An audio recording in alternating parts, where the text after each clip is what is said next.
This is Duke University. Okay, welcome all of you all. Thank you for coming. It's a pleasure also to welcome Chris Stone, who is a distinguished figure in the world of foundations and nonprofits and research on some of these subjects. I first came to know Chris when he was the president of the Vera Institute, which one of the first think and action tanks in the field of criminal justice policy, where he served very distinguishedly there and expanded their program to South Africa, among other things, and to England, I think, if I remember correctly. Mm-hmm. After that became professor, the Guggenheim Professor of the practice of criminal justice at the Kennedy School at Harvard, and the faculty director of the Hauser Center for Nonprofit Organizations at Harvard. He moved to the Open Society Foundations as its president and chief executive officer in 2012, where he served, and he served in that role until 2017. I said to him this morning that nobody I know of anywhere has presided over the reorganization of a philanthropic entity with associated activities of one sort or another, with the amount having to figure out how to restructure it, because he was there during the period of time that George Soros, who first announced that his foundation was going to terminate with his death, changed his mind and decided that he was, in fact, was not going to go out of existence at that point, and that ultimately that it would have an indefinite future. And so, and as you all know, that in the process later than that, George Soros decided to transfer most of his personal wealth to the foundation, basically. So it fell to Chris. He said he knew that this was coming, but it fell to him to implement those changes and to figure out how to structure the various vehicles of one sort or another that are associated with George Soros and all the different things that they do. Some of them tax exempt, some of them not tax exempt, with respect to advocacy of a variety of sorts. And we all know what the Open Society Foundation has done in that regard, in becoming perhaps, maybe certainly, the preeminent foundation working in that field of any significant size. So nobody has had the experience that he's had. He's going to talk today about strategy and where does strategy come from? And yes, and I'm looking forward very much that people have written on strategy before, but I've actually never heard Chris talk on this subject before. So I'm fascinated to hear what he has to say, because he's had a lot of experience in doing that. Chris, welcome. Right. It's a pleasure to have you here today. Thank you. Thank you all for taking time and joining today. It's an honor to be back here for my second time, and I really want to take the opportunity here to. This is my first chance to test out some thoughts about this subject that I am trying to write up in a more public way. But as those of you who've done this before know, the first time out with these ideas, I think you gain more as the speaker than you do as the participants, and I'm grateful for the help you're about to give me with these thoughts.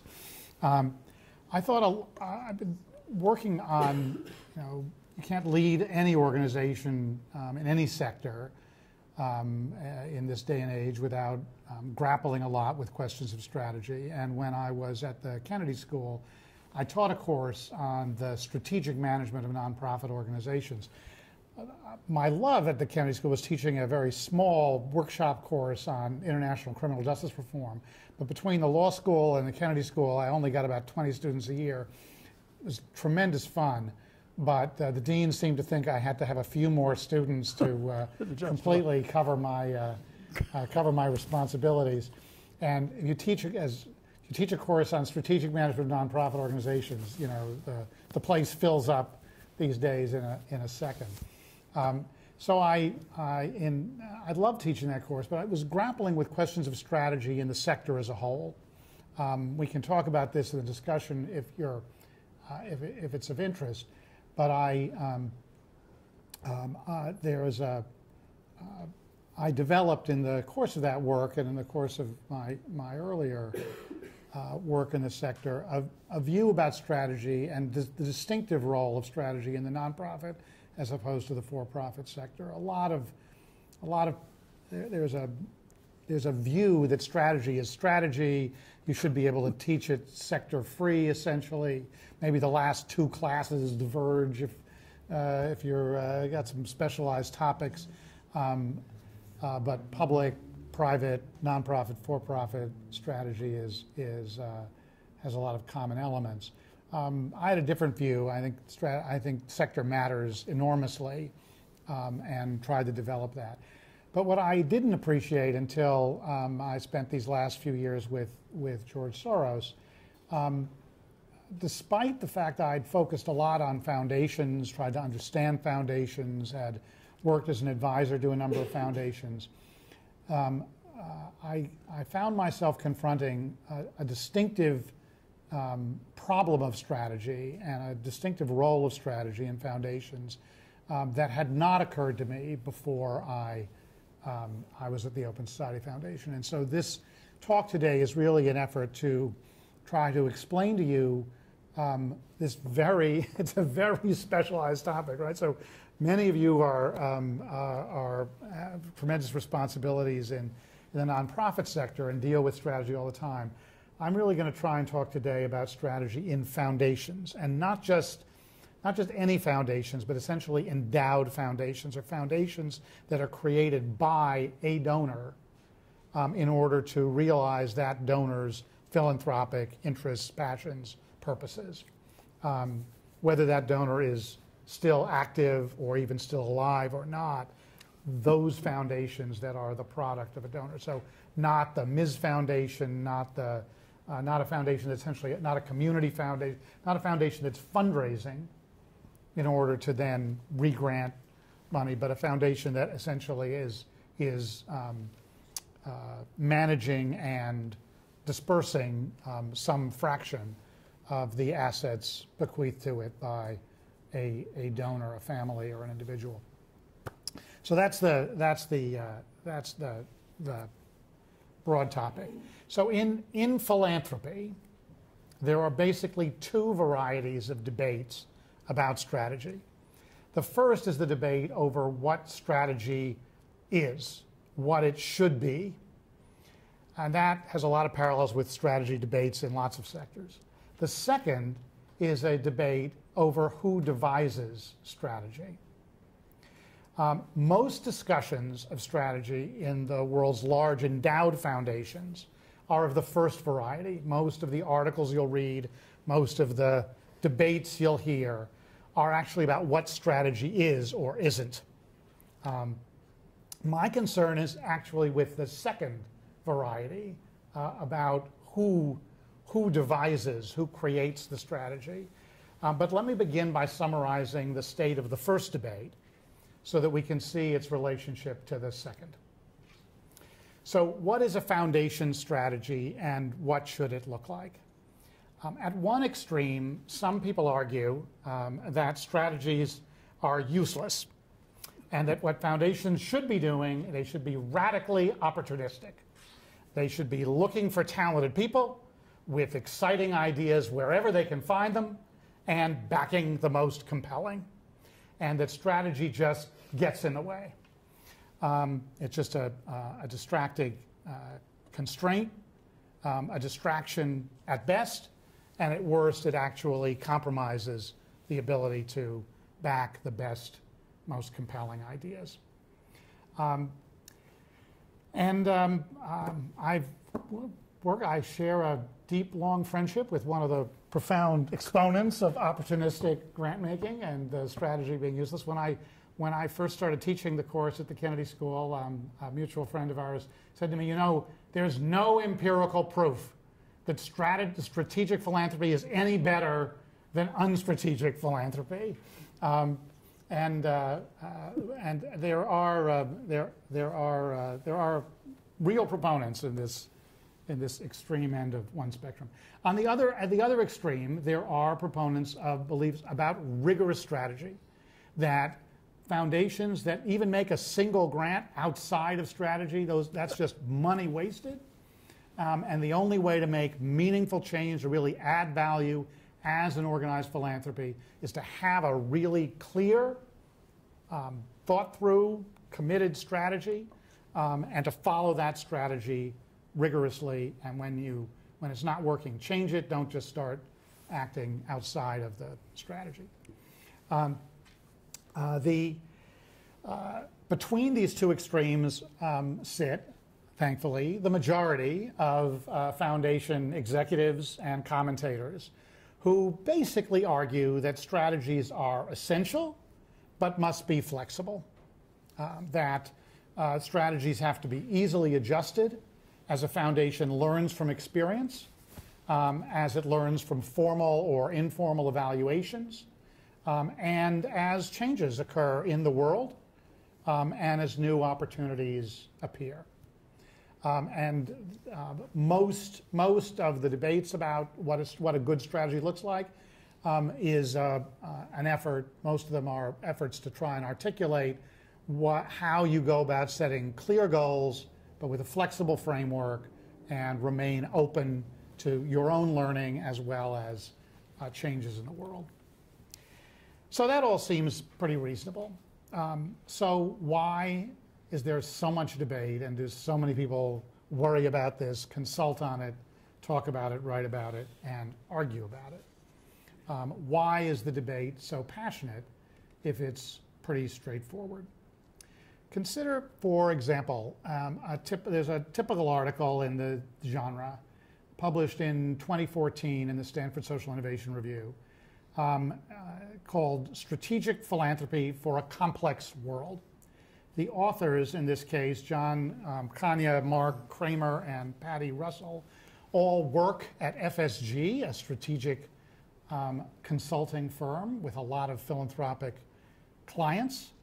And while some of you may, I hope, have had good experiences with FSG in one way or another, when three people all work at the same strategy consulting firm, write an article in the Stanford Social Innovation Review about what they do for a living, it's a kind of large advertisement for their services. And this article, like a lot of these kinds of articles, is useful in some ways, but it mostly is them trying to get their language and their approach to strategy out there. They argue, and I'm quoting here, the conventional tools of strategic philanthropy, that's their phrase, are inadequate to handle the challenges of making progress on the world's most complex problems. And among the conventional tools that they're talking about, that they think are inadequate for what foundations need to be doing, are theories of change that assume that results follow what they call a linear chain of causation that can be predicted, attributed, and repeated, rigid multi-year agendas, periodic formal evaluations that try to isolate the impact of a single intervention in some field, logic models that take little account of interpersonal relations among diverse actors. That's their set of conventional tools of foundation strategy. And then, in a slight surprise, they argue that these conventional tools are actually pretty good for simple problems, of which they include building a hospital. I'm not sure any of them have built a hospital. Wouldn't immediately occur to me as a simple problem, but there you go. But that they're inadequate for complex problems. And they conclude, and again I'm quoting, if funders are to make greater progress in meeting society's urgent challenges, they must move beyond today's rigid and predictive model of strategy to a more nuanced model of emergent strategy that better aligns with the complex nature of social progress. All right. So on its own, that article, I suspect, would have passed without much notice in 2014.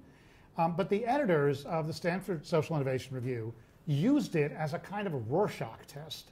They took the article and they sent it to 10 at least willing responders, foundation executives and academics around the country, and asked them to describe succinctly their reaction to the article.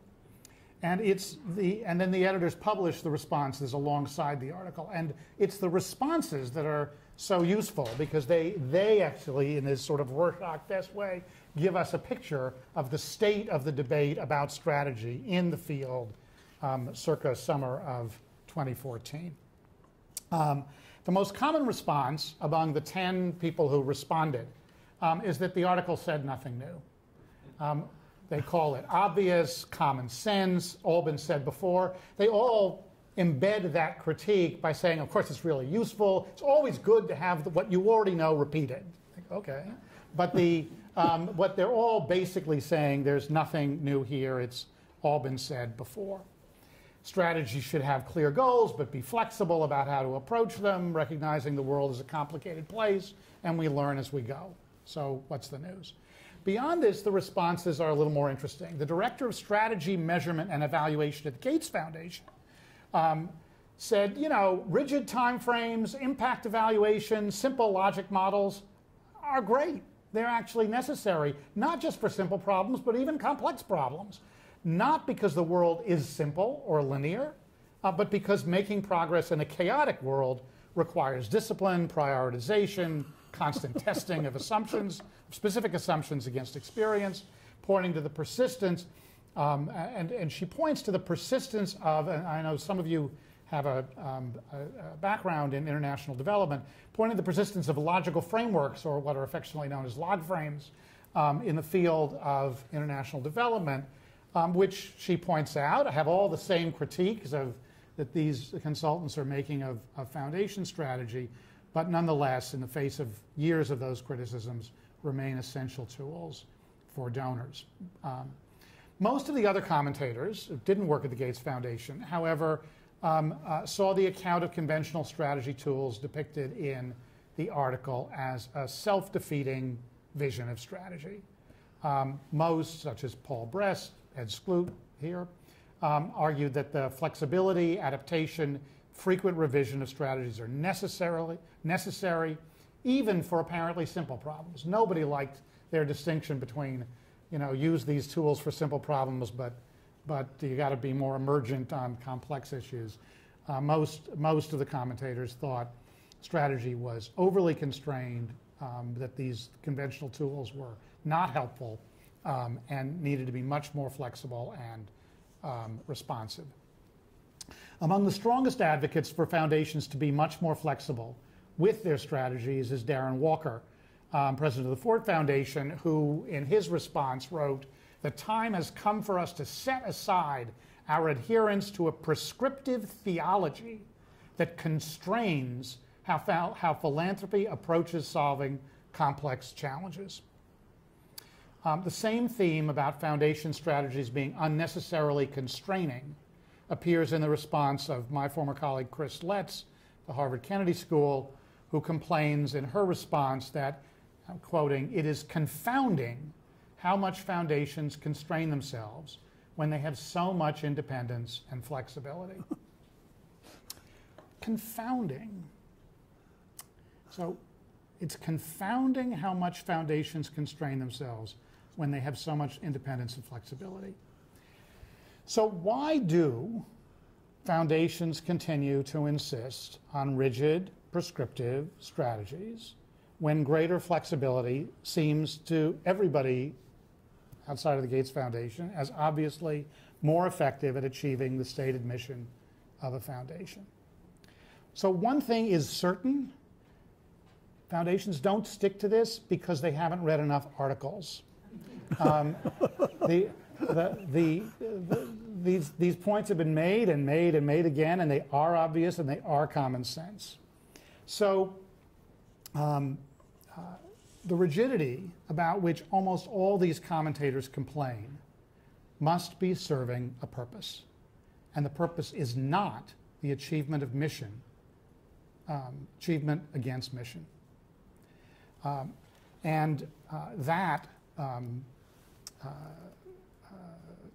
the rigidity persists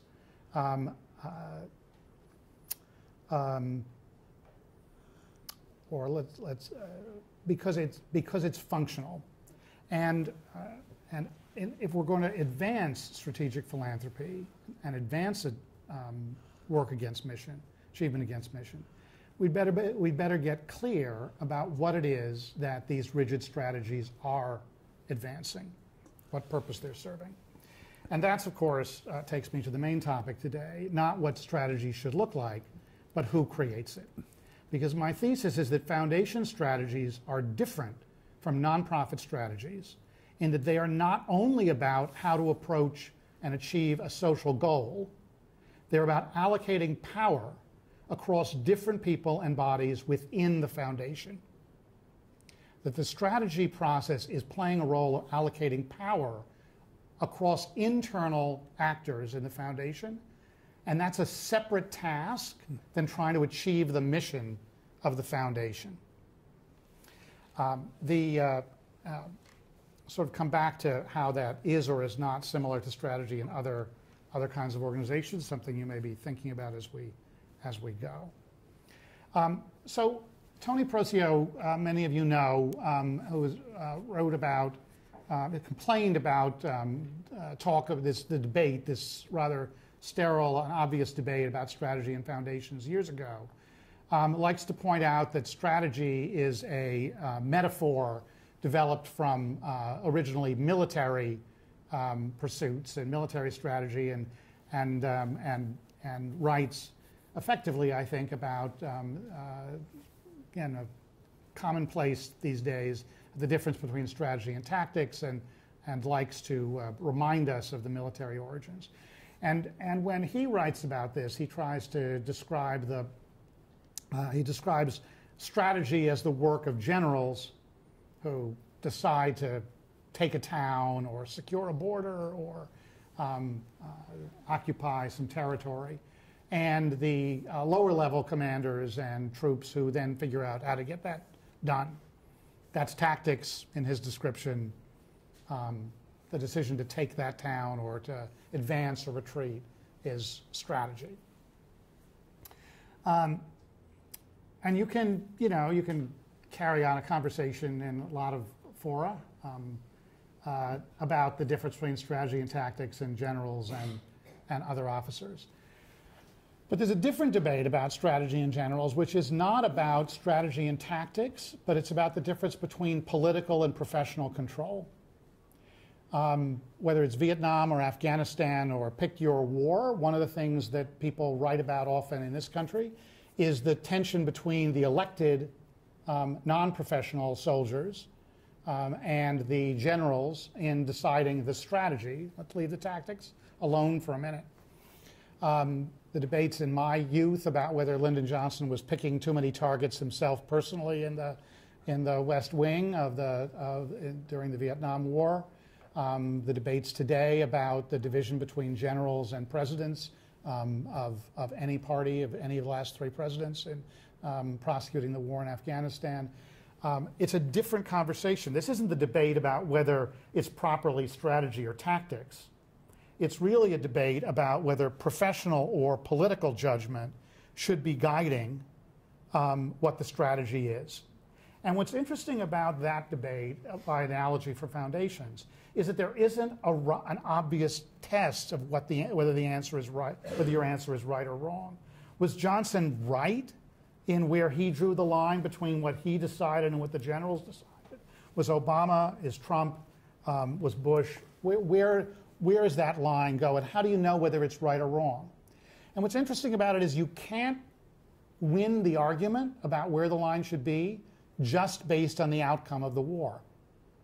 Right? If this is not a test about who will win the battle, it's a more principled test than that, right? It's the test, again, as Tony points out, the U.S. Constitution provides civilian control not on the theory that the civilians will be better at strategy than the generals, but because in a democracy, the legitimacy of the decisions, not just its effectiveness, comes from the civilian elected control.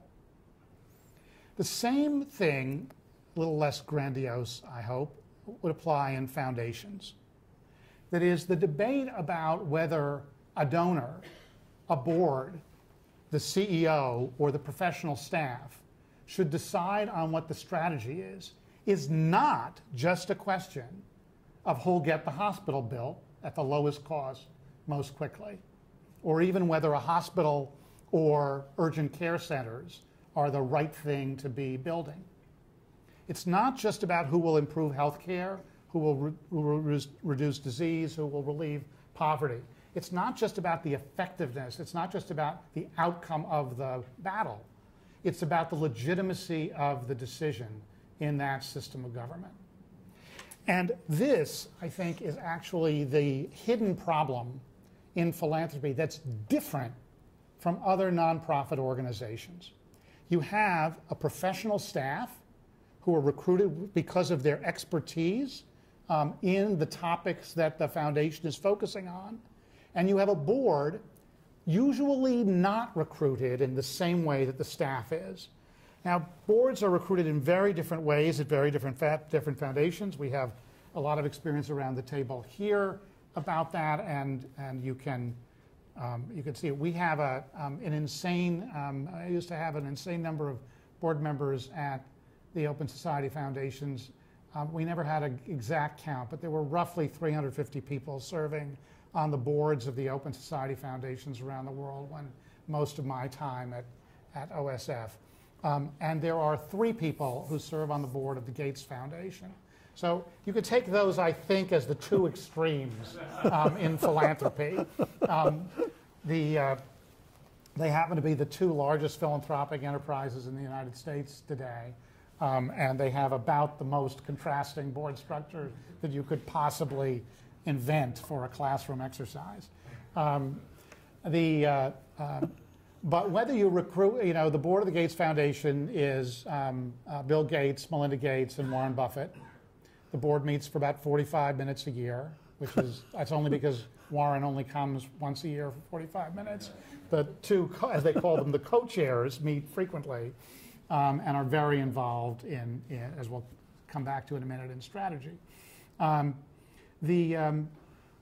at the Open Society Foundation, the boards also are supposed to focus on strategy. They meet constantly. There's a board meeting, at least one board meeting almost every day of the year somewhere in the world. And they're supposed to be focused on strategy as well. And they're recruited from all sorts of walks of life. So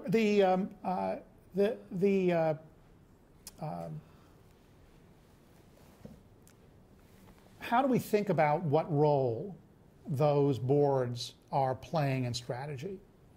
If they're not supposed to be just adding professional, not just supposed to be other generals, other professionals, the professional military people trying to figure out what the strategy should be, what are they trying to do?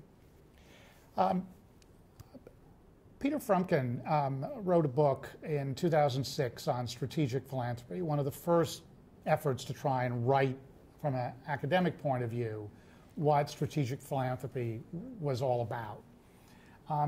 And he makes 2 important assertions in the book.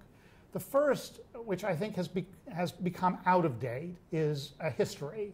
And he tells the history of the big endowed foundations of the United States as if they started with a donor, a Rockefeller, a Carnegie, a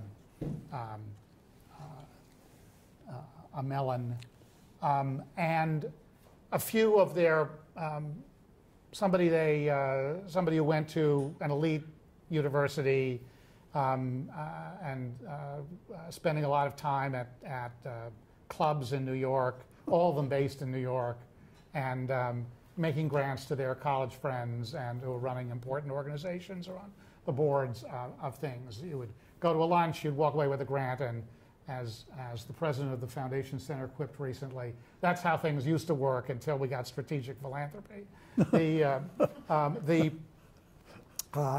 The image of a small non-professional staff basically carrying out, administratively carrying out the wishes of a elite, select donor and their board and their friends or business associates or other trusted advisors, gave way, Peter says, to the increasingly professionalized staffs of foundations that were recruited for expertise in the field and began to develop the strategies that began to define how these larger, more professionally staffed foundations worked.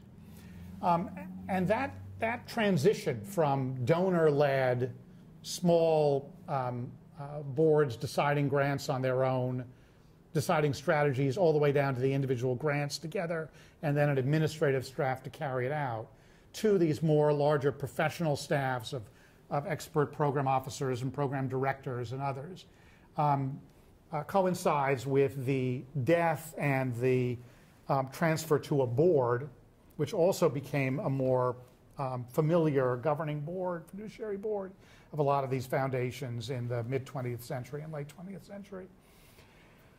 The problem today, of course, is after Peter's writing, you have a flowering of new foundations that have very active individual donors very present in them.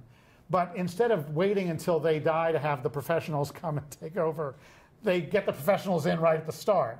So you have this history collapsing on itself, and you have a sort of combination of the early 20th century big foundations in terms of the role of the donor, together with a late 20th century professional staff. The Gates Foundation has 1,300 employees and another 1,300 consultants around the world who are developing strategies, executing on the efforts. Each strategy at Gates is developed jointly, not by my former counterpart, Sue Desmond-Hellmann, who's the CEO of the Gates Foundation, but by the 4 presidents and the vice presidents and the directors, each individually, jointly with one of the 2 co-chairs, with either Bill Gates or Melinda Gates. And each strategy is the co-production of a professional director or vice president or president and the co-chair, who's also the donor. When we used to discuss the board agendas at the Open Society Foundation for our global board, the board that George Soros chairs, whenever the question of strategy would show up on an agenda item, George would look at me and say, well, strategy, that's me, right? And there is a way in which strategy was as I suspect it is for Bill and Melinda Gates and for most active donors in their philanthropy. It is their device for controlling what happens with the money. That's why it's constraining. Confounding that foundations constrain themselves so much? Not confounding at all. When the problem is, how does a donor who has a particular set of interests and passions, how does a donor control not just a few friends making a few grants that they can decide together at each board meeting, but in the case of the Open Society Foundation, 9,000 grantees at any one point in time, or in the case of the Gates Foundation, an annual spend of $5.5 billion. How do you control that and make sure that if you're the donor, it expresses your interest? Now, I want to pause here for a minute, because for a lot of the professionals in a lot of foundations, they view that donor interest, that donor engagement, in the same way that a lot of the graduates of the Kennedy School, I won't speak to this public policy school, but one of the great disappointments I had when I came to the Kennedy School was I discovered that a lot of our students were being taught that politics is the enemy of good policy. That their job was to figure out really good policy and then try and protect it from being distorted by the politicians who were going to muck about with it. Instead of understanding that good policy has to generate political value and social value at the same time. That's the challenge. And that's the other insight of Peter Frumkin's 2000 book. Because when he talks about foundation strategy, although he has, I think, an out-of-date, not his fault, an out-of-date picture of how foundations came to be professionalized and the balance between now usually a deceased donor and the professional staff, a picture that no longer describes a lot of the big philanthropy in the United States. But his insight about strategy, I think, it remains as powerful as it was when he wrote it, which is that in foundations, strategy is, as it is in politics, is about combining the interest of the individual donor, their passions, their interests, which can change day to day. But that's the point, right? It doesn't make, it's that their interest, the human individual interest of the donor is as essential to the effectiveness of the strategy as its effectiveness in the world and attacking the social problem. And that the challenge of strategy is mixing the two. Let me just quote a little bit from Peter's 2000 book, which is two sentences. Building a philanthropic strategy is ultimately not a linear process that begins at one precise point and ends at another. It's a circular process that involves continuous rethinking and realignment. Now, up to that point of the quotation, it's the same thing that 2014 article was saying. That's just the common sense of strategy. But he doesn't stop the sentence there. So let me read the whole sentence. It's a circular process that involves continuing rethinking and realignment as the donor's interests shift, as the problems demanding attention change, and as the donor's experience and expertise in bringing these two elements together improves and evolves with practice. The two elements he's talking about are the donor's interests and what you're learning about how you make change in the world.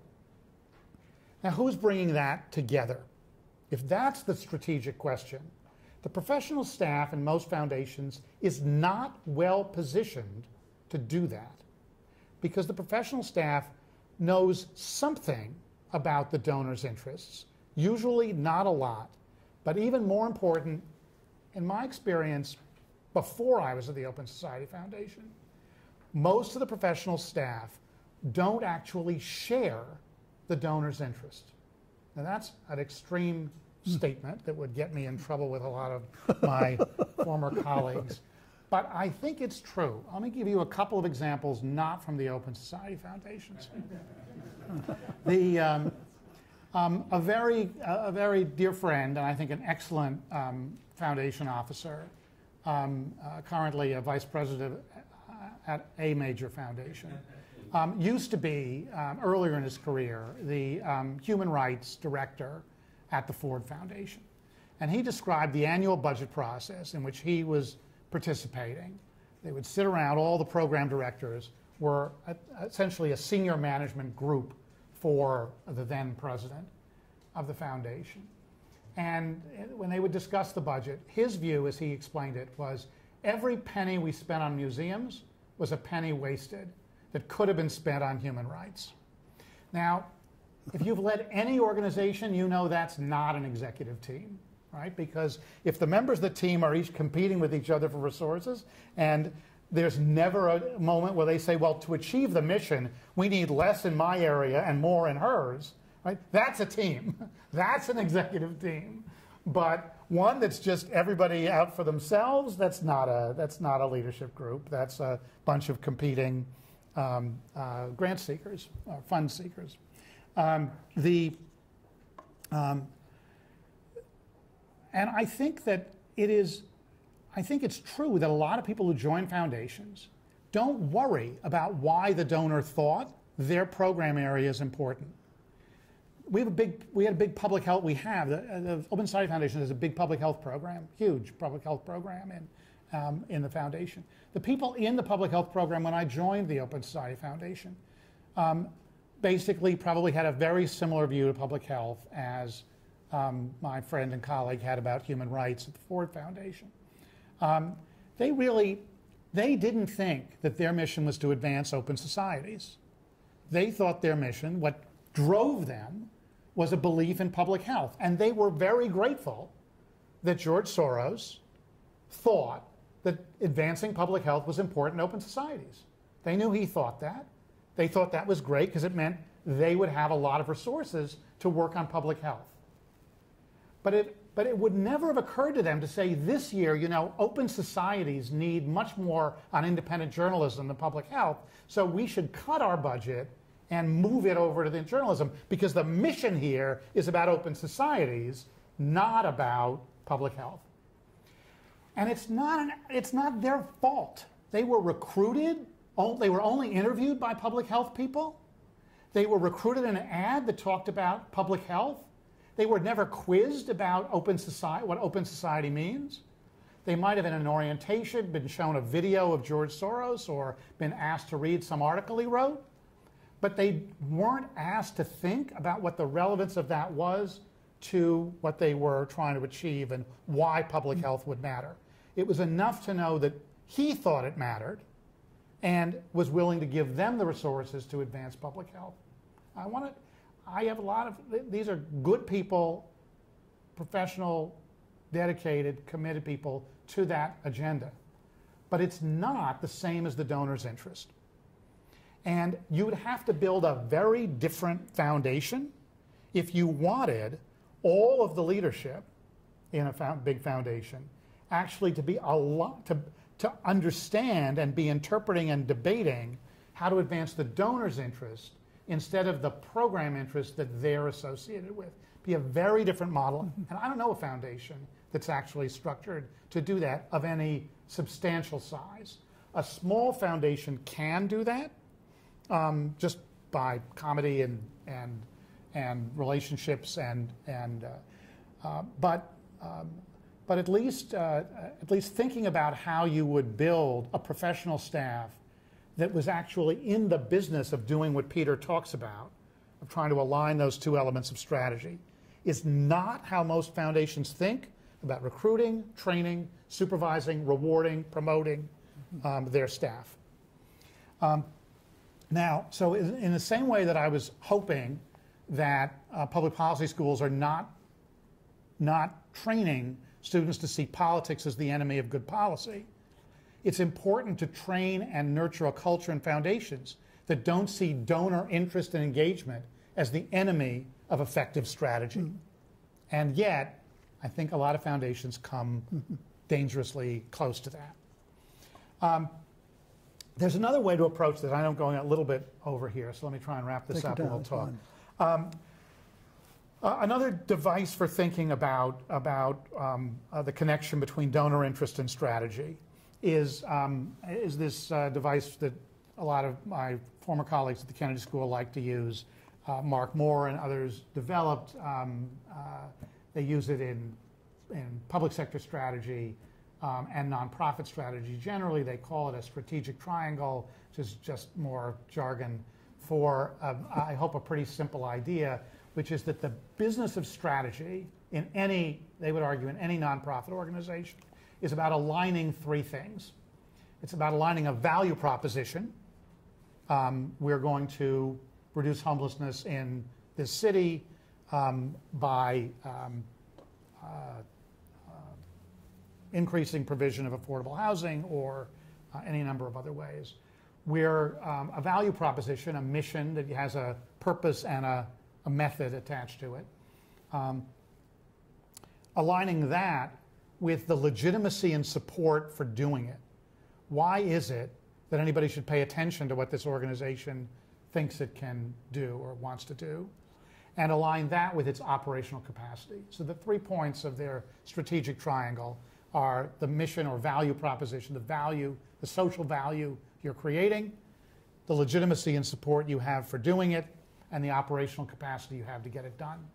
Give an example of misalignment very quickly, just to make this clear. Misalignment, there's a case I used to teach about a very good nonprofit, I think supported by Joel in an earlier life, very good nonprofit organization working on middle school reform that had a staff.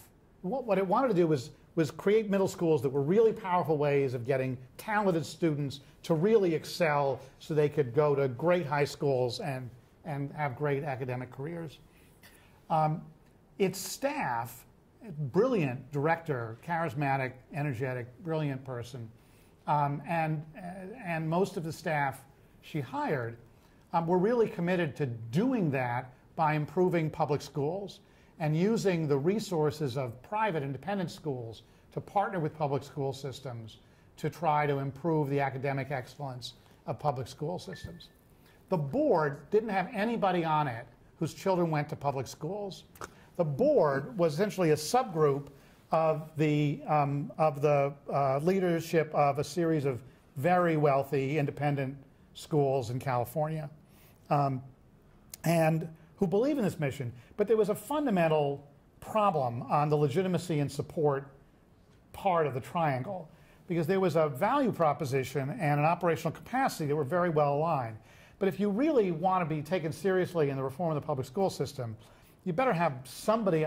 When the governor looks, or the school chancellor, whoever you're trying to persuade to join you, looks at who the board is, and there's nobody there knows much about public schools, you're going to have a legitimacy and support problem with that.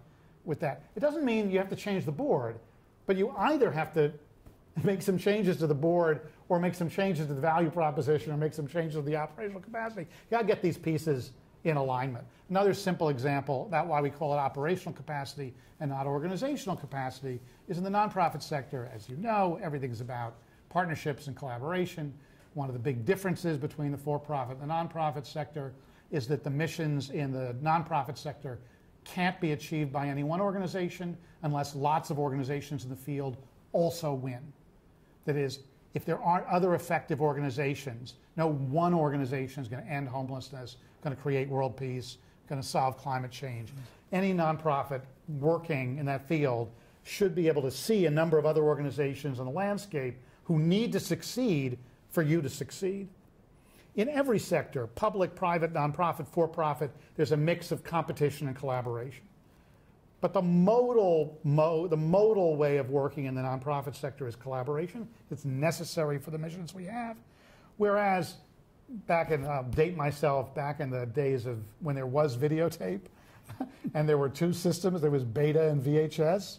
Right? The idea, Beta and VHS didn't collaborate to make sure we all had really high quality video. Right? Fact is, one of those companies was going to win, one of those companies was going to lose. The strategy consultants and their generic slides describe the landscape, the environmental, they call the competitive landscape, not the collaborative landscape. And the way the subtitle often is, who loses, who wins if we lose, who loses if we win. That's not how we think in the nonprofit sector. But it's a long way round about strategies. You have to build partnerships to succeed at any strategy. So operational capacity is not just your organizational capacity; it's what other facility you need. So if you can think of that, say you're trying to help people in foster care, help kids who are abused and neglected, you're going to need a bunch of adoptive homes, adoptive families. Almost no individual organization or government agency can generate those homes without partnerships, in this country mostly with religious organizations, faith-based organizations, which turn out to be incredibly effective at generating large numbers of willing adoptive families. Those are part of the operational capacity if you think about that mission. All right, so what's the point here? The point is that our tools for strategy, like the strategic triangle, I'm just using that as an example. There's a tool we use a lot across organizations. The legitimacy and support for a foundation is a lot about the donor intent. And we are not, as a society, comfortable with that. In government, when we talk about those three triangles, the legitimacy and support of a public agency comes from an election, usually, a constitution and an election. And we recognize that as legitimate. In nonprofit organizations, the legitimacy sometimes comes from who's on your board, as the example I used before. Sometimes it comes from where your money comes from, especially if it's a broad, the public support test, the tax code, is an example of how we recognize legitimacy that comes from a lot of public participation. In Europe, the 1 or 2% checkoff on people's taxes that lets them direct actual tax dollars to certain organizations. Those are all ways of attending to that legitimacy and support prong. we are uncomfortable in this society with the legitimacy of the individual donor foundation model.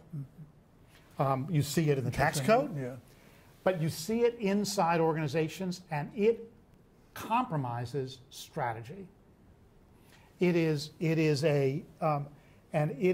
because the staff, the professional staff, not only do they not always know what the interests of the donor are, not only are they not necessarily professionally committed to that larger vision as opposed to their piece of it, but they themselves may have deep questions about the democratic legitimacy of high wealth philanthropy in this country or in any democracy.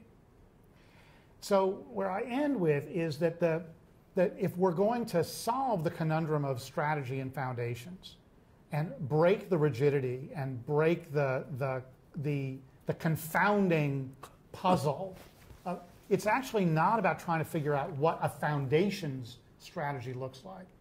It's actually about understanding that in a foundation, the different roles of the professional staff, represented in some cases by a professional CEO, versus the donor, sometimes represented by a board, sometimes by the donor herself or himself, that partnership, that collaboration, that mutual understanding, that is the problem we're up against in philanthropic foundation strategy, not this debate about whether it should be emergent or 3-year or 4-year or what kind of mapping tools or logical frames we're using.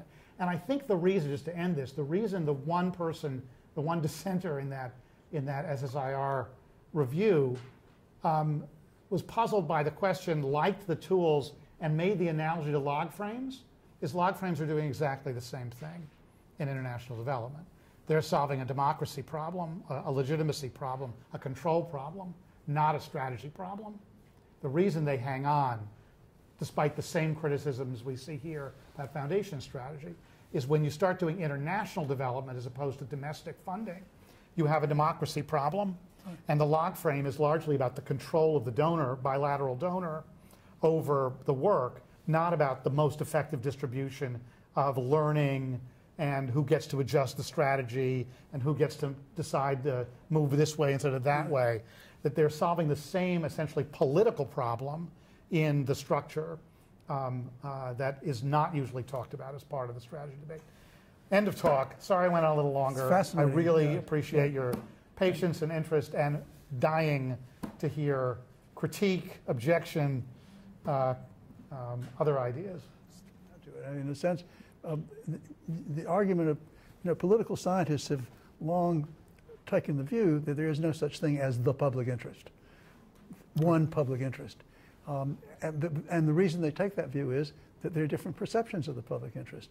And therefore, it's really important in a free society to have people free to articulate different views, and actually not only to articulate particular views of what is the public interest, but also to put their own money behind different views of what's the public interest. So, I mean,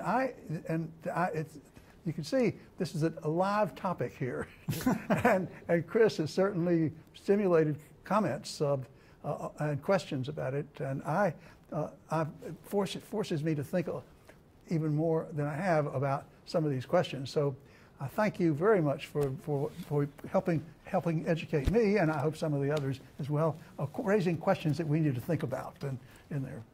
And vice versa. Thank you very much.